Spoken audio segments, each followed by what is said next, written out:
아멘. 할렐루야. 하나님께서 우리에게 말씀의 큰 은혜로 채워주실 줄로 믿습니다.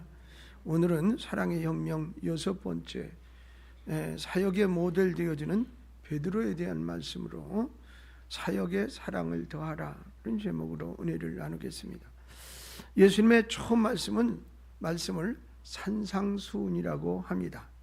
마태복음 5장에서 7장까지입니다. 그런데 이 말씀은 군중들에게 지나가는 말로 하신 말씀이 아닙니다. 예수님께서 반드시 들어야 할 사람들을 대상으로 하신 그런 말씀이에요. 자, 그들이 제자들이고 바리새인들이고 또 오늘의 예수 믿는 사람들입니다. 왜 대상이 믿지 않는 군중이 아니라 믿는 사람이었느냐입니다. 그것은 예수님의 말씀의 대부분은 사람들을 구원받기도 하지만 구원받은 사람들이 마지막까지 구원을 이제 이루도록, 다시 말하면 구원이 성취되도록 하기 위해서였습니다. 그래서 구원 이후의 삶에 대한 말씀이 중심을 이루고 있는 것입니다.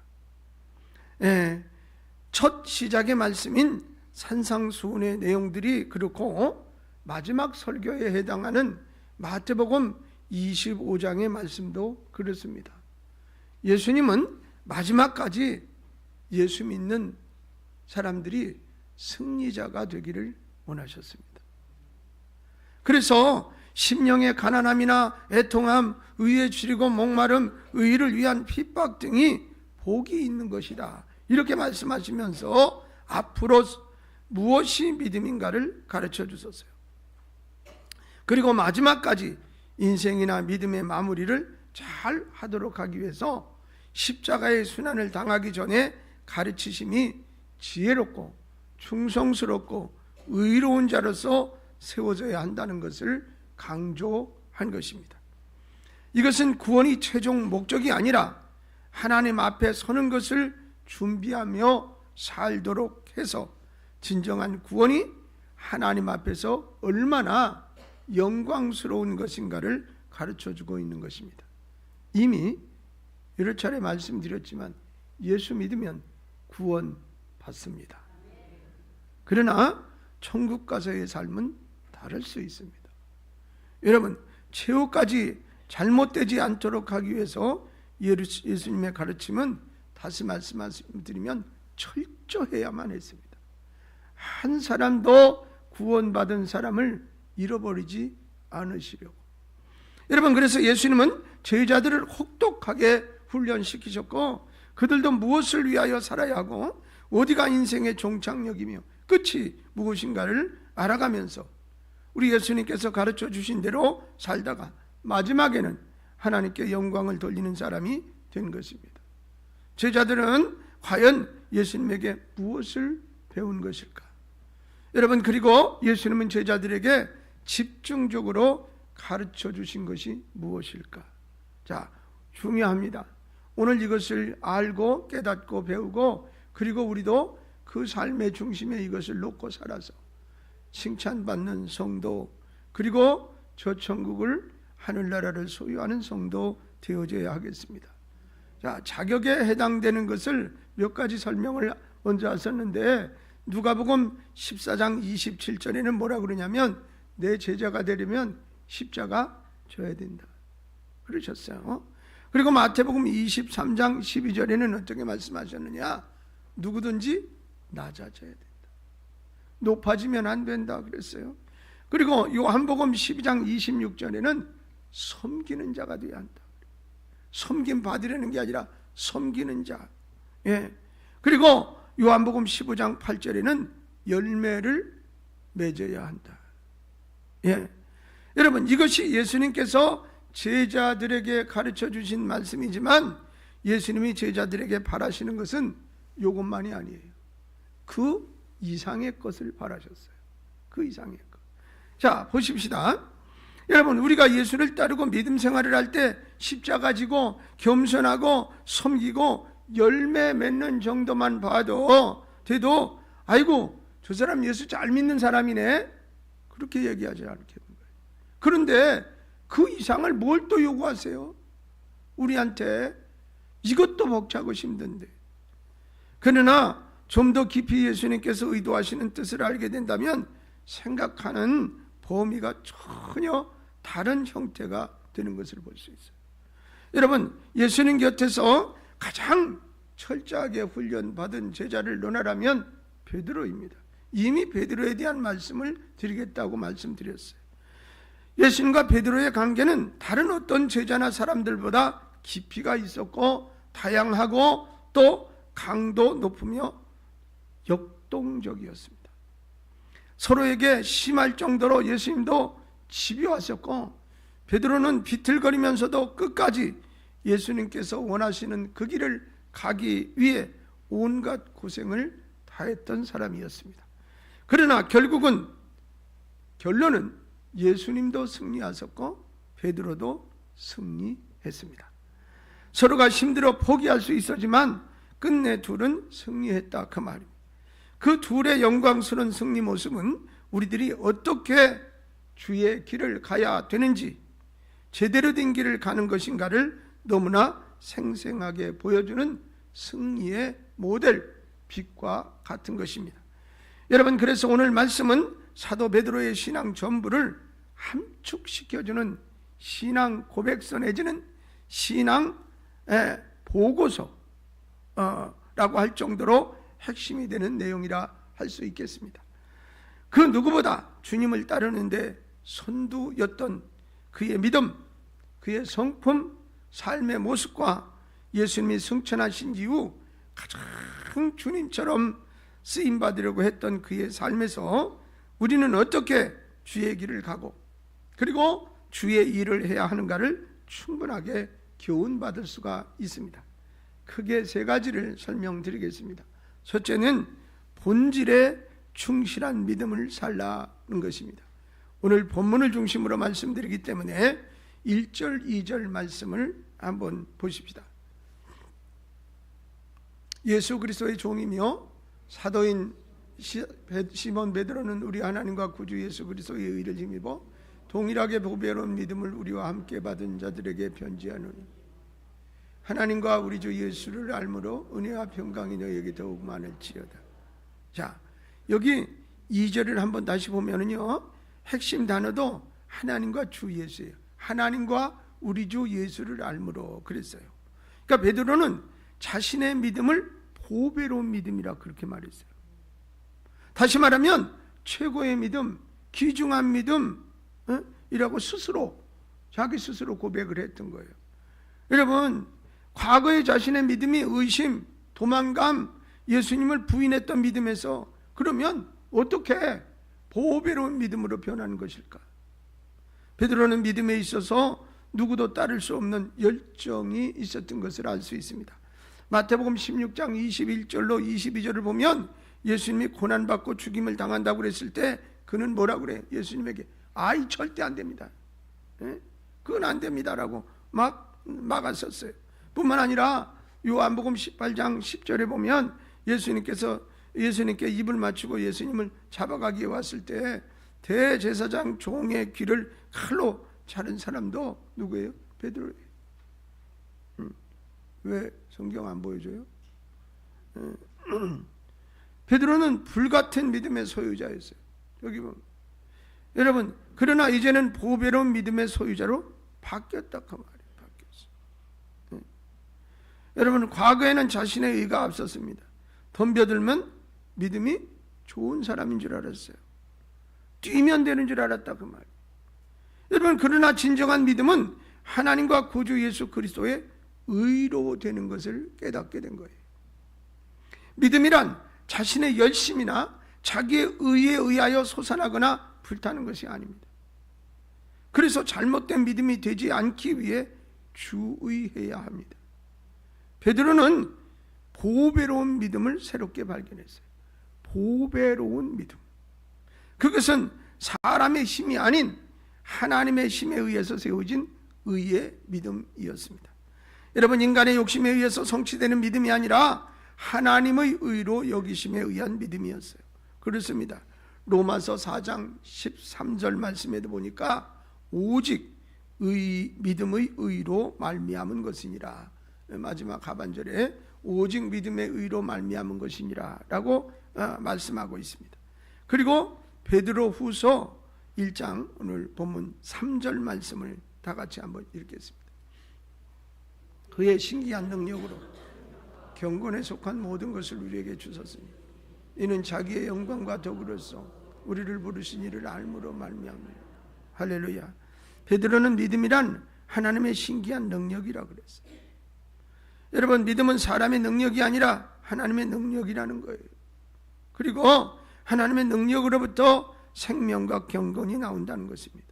만일 사람의 능력으로 된다면 생명 대신 썩어질 것이 나오고 경건 대신 정욕적인 것이 나오게 될 것이라 그랬어요. 여러분, 또한 그 믿음은 영광과 덕을 위하는 하나님의 속성을 나타낸다고 그랬습니다.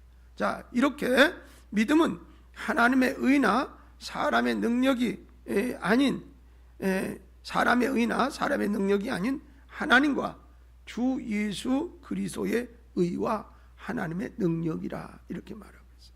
그러니까 사람에서 하나님과 예수님으로 바뀌었어요. 여러분, 3절 4절 본문을 다시 한번 같이 한번 읽어봐요. 우리 주 예수 그리스도의 아버지 하나님을 찬송하리로다. 그의 많으신 긍휼대로 예수 그리스도를 죽은 자 가운데서 부활하게 하심으로 말미암아 우리를 거듭나게 하사 산 소망이 있게 하시니 썩지 않고 더럽지 않고 쇠하지 아니하는 유업을 있게 하시나니 곧 너희를 위하여 하늘에 간직한 것이라.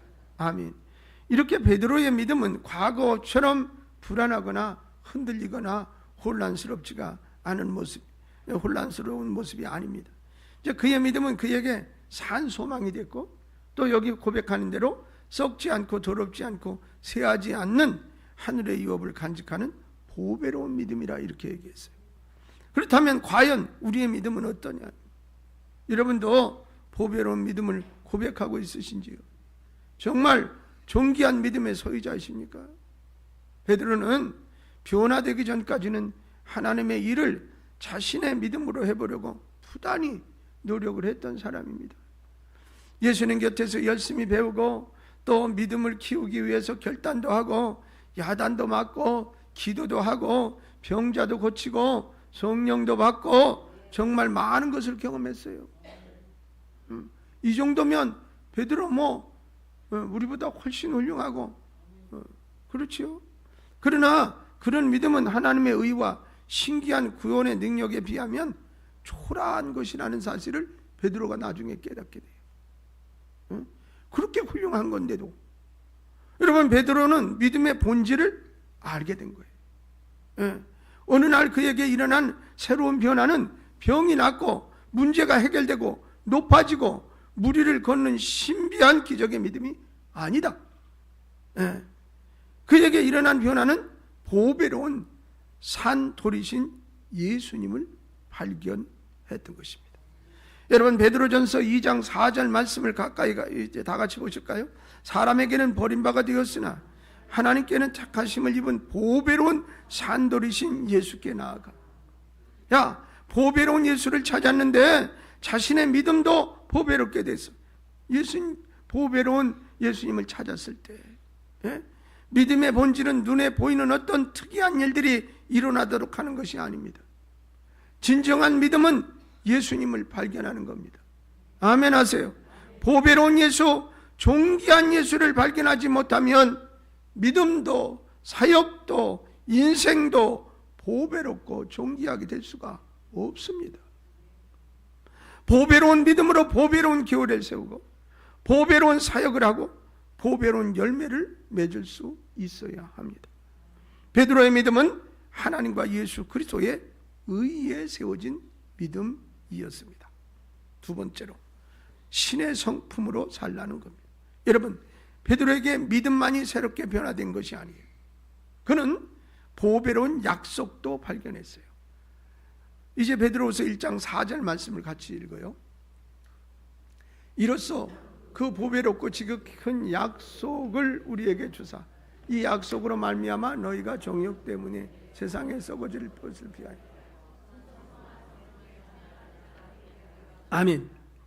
자, 베드로는 하나님으로부터 부여받은 생명의 약속을 위해서 이제는 인간의 성품 대신에 신성한 성품, 다시 말하면 신적 성품을 가져야 한다, 그렇게 말했어요.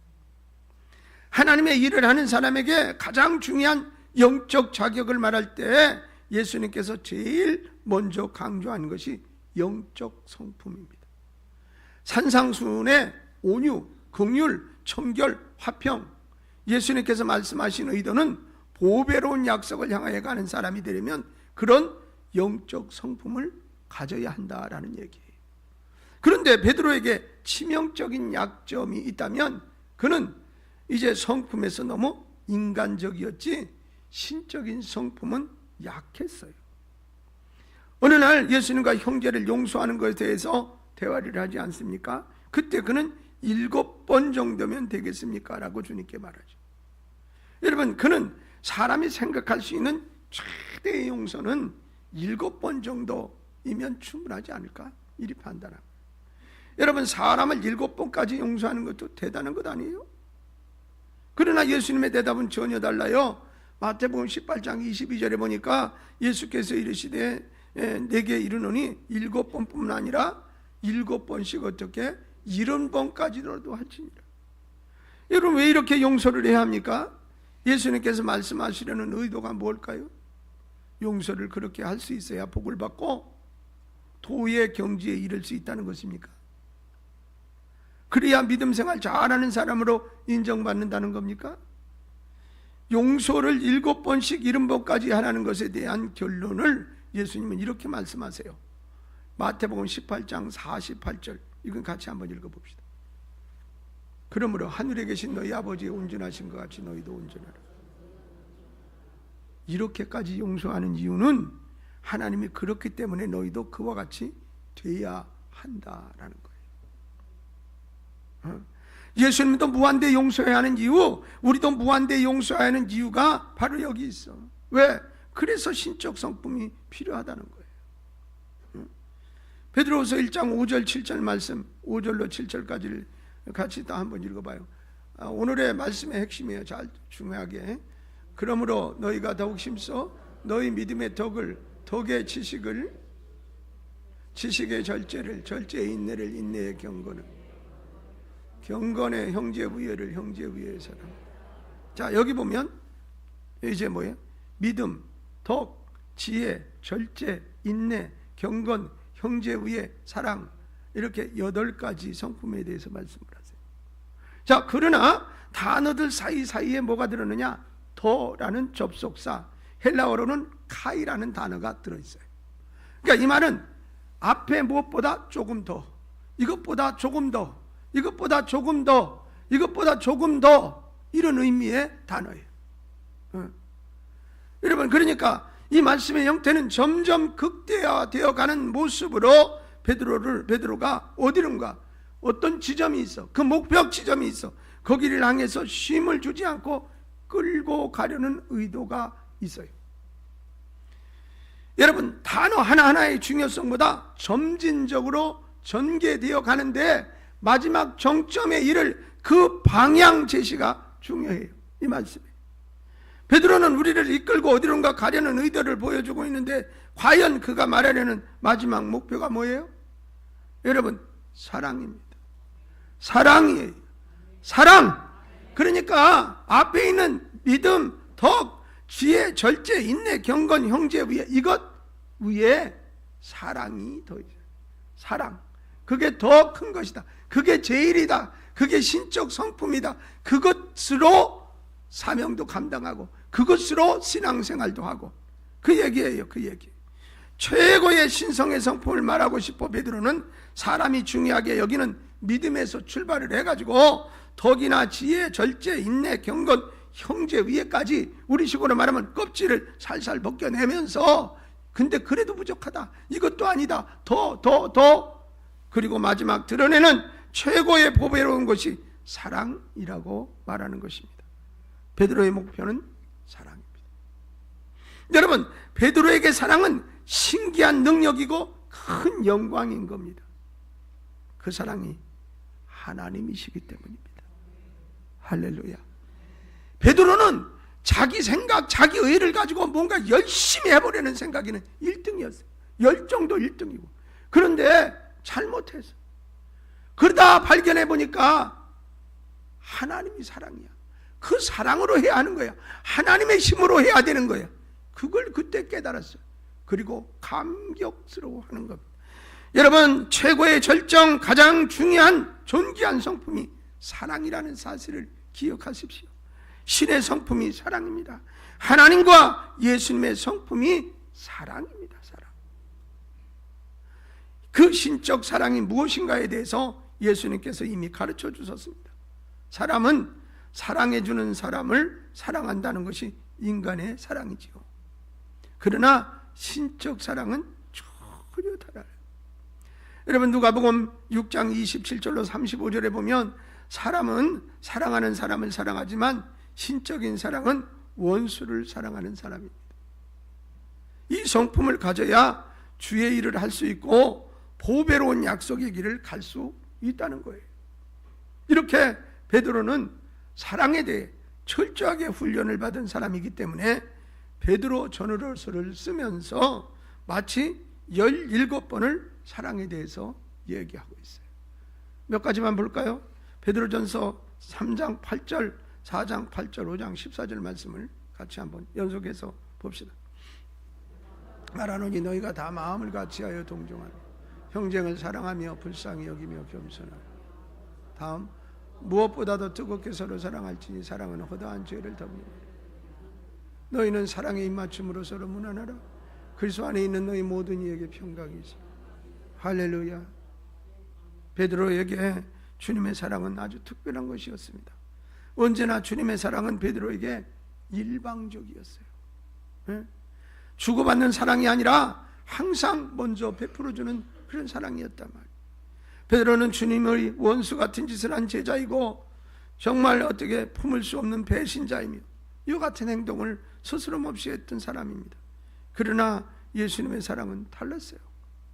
베드로를 뒤집어 그를 따르는 사람이 되도록 하기에 충분한 사랑을 일방적으로 쏟아부어 주셨습니다. 베드로를 살게 해준 것은 베드로의 믿음이 아니라 예수님의 사랑이었습니다. 그러므로 그는 말하기를, 오늘 본문 이제 1장 8절로 9절에 이야기하고 있어요. 자, 이렇게 말하면서 예수 그리스도를 알기에 게으르지 말라고 부탁을 했고, 당장 눈앞의 것을 보지 말고 멀리 것을 봐야 한다라고 얘기했어요. 예수님이 자신에게 그렇게 하셨기에 그도 그런 말을 할 수 있었던 것입니다. 여러분은 어떤 성품으로 주의 사역을 하고 계십니까? 신의 성품으로 주님의 사역을 해야 합니다. 교회를 세우고 성도를 돌아보고 세상 사람들에게 예수님의 복음을 전하며 사는 것은 아무리 인간적인 결심이나 사고로 할 수 있는 일이 아니기 때문입니다. 사람을 대하는 데 최고의 위력은 사랑입니다. 사랑하면 교회도 살고 사람도 살립니다. 그러나 사랑이 없으면 교회이든 가정이든 사람이든 죽습니다. 예수님이 하신 신적 사랑으로 사랑하는 신적 성품으로 사역해야 할 줄로 믿습니다. 할렐루야. 세 번째, 마지막을 바라보는 삶을 살라는 겁니다. 베드로는 믿음과 성품에 있어 변화되었고 마지막 그의 삶까지 어디를 향하여 살아야 하는지 목표가 분명한 삶을 살았습니다. 오늘 본문 10절로 11절 말씀을 같이 읽겠습니다.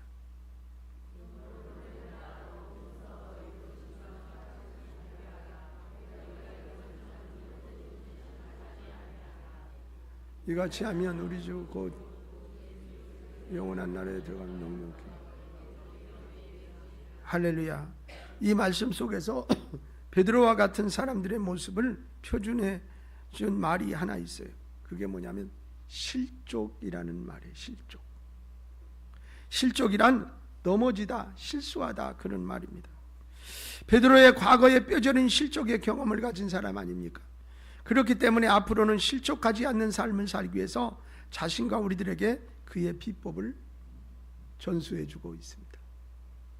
그것은 두 가지로서 하나는 부르심과 택하심을 굳게 하는 것이고 또 다른 하나는 영원한 나라를 바라보는 것이라 그랬어요. 베드로는 새롭게 변화된 사람으로서 두 가지를 지키는 삶을 살아야 자신이 실족하지 않는다는 것을 알고 힘써서 행동으로 옮겼습니다. 그렇기 때문에 주님의 사랑을 전하기 위하여 힘썼고 하나님의 부르심과 택하심에 더욱 힘썼습니다. 그리고 이 땅의 나라가 아닌 영원한 나라를 바라보기를 힘썼습니다. 사랑하는 여러분, 베드로후서 3장 8절로 13절 말씀해 보니까 최고의 성장에선 고백을 그곳에서 하고 있습니다. 사랑하는 여러분, 주의 길을 간다는 것이 어떻게 사는 것임을 알 수 있어요. 우리는 부르심과 택하심을 얼마나 굳게 하며 흔들림 없이 힘써 감당하고 있으신지요. 하나님 앞에, 시대 앞에, 교회 앞에 내가 어떻게 사는 것이 합당한 삶인가? 성도는 신앙의 연륜이 깊어지고 인생의 마지막을 향하여 갈수록 삶이 좌우로 치우침이 없어야 합니다. 그리고 바라보는 것이 선명해야 합니다. 어떠한 사람이 되어야 정말 마땅한 것입니까? 하나님의 날이 임하기를 바라보고 간절히 사모하는 사람입니다. 이런 사람은 이 세상에 썩어질 것에 욕심을 내지 않습니다. 버려야 할 것을 붙잡지도 않습니다. 오직 하나님의 부르심에 생명을 다하는 것입니다. 이것을 사명 충실이라고 말합니다. 사람은 부귀영화, 기륭화복, 무용장수를 원합니다. 그러나 진정한 주의 사람은 하나님 나라를 기다립니다. 그것도 간절하게 사모합니다. 새하늘과 새 땅을 바라봅니다. 왜 그렇게 삶을 살아야 마땅할까요? 이 세상은 영원한 곳이 아니기 때문에요. 우리가 살고 있는 이 세상은 잠시 있을 곳이고 잠깐 손님처럼 왔다 가는 거예요. 여기가 끝이라 그러면 어떻게 해요? 더 좋은 집을 짓고 더 큰 집을 짓고 성을 높이고 망대를 높이고 아무도 무너뜨리지 못하는 요새가 되게 하면 되지요. 그러나 여기는 누구든지 안개처럼 잠시 왔다 가는 곳이라. 사도 바울은 이렇게 말했어요. 고린도후서 5장 1절 2절 말씀 한번 같이 읽어볼까요?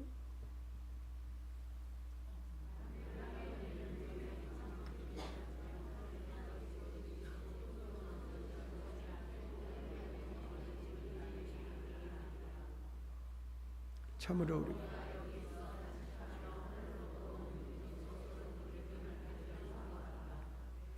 베드로는 믿음, 성품, 삶이 일치되었습니다. 지난날의 부당한 제자의 모습에서 영광스러운 제자의 모습으로 변화돼서 주의 일을 크게 이루고 주님의 품으로 간 주의 사람이었습니다. 그는 주님의 복음 전파와 초대교회의 역사를 일으킨 주인공이었고 또 제자들과 사도들과 성도들 앞에서는 당당한 최후의 순교자로서 살았던 용기 있게 자기 십자가를 지고 인생을 마무리한 사람입니다. 지금 우리는 베드로를 말하면서 부끄러움을 느끼고 얼마나 형편없는 존재인가를 알도록 해주고 있어요. 인생의 마무리를 해갈수록 하나님 앞에 어떻게 서야 할 것인가를 알고 더욱 힘써야 하고 내가 지고 갈 십자가를 찾아서 그것을 이루어야 함에도 불구하고 오히려 점점 믿음도 성품도 삶도 희미해져 간다면 어떻게 되겠습니까? 지금까지 잘 버텨왔습니다. 그러나 이제는 버티는 믿음을 넘어서야 하겠습니다. 베드로를 닮아야 합니다. 그가 어떻게 살아왔는지 살피고 우리도 그렇게 살아야 주 앞에 설 때 부끄럽지 않을 것입니다. 이 세상에서 부끄럽게 살았지만 하나님 앞에서는 영광스러워야 하겠습니다. 그러기 위해 지금 나의 모습에 변화가 필요합니다. 과거의 자신을 버리고 새로운 자신을 만들어야 합니다. 할렐루야. 이제라도 우리는 첫째, 본질에 충실한 믿음으로 살아야 합니다. 둘째, 신의 성품으로 살아야 합니다. 셋째, 마지막을 바라보는 삶을 살아야 합니다. 할렐루야. 다 같이 찬송하겠습니다.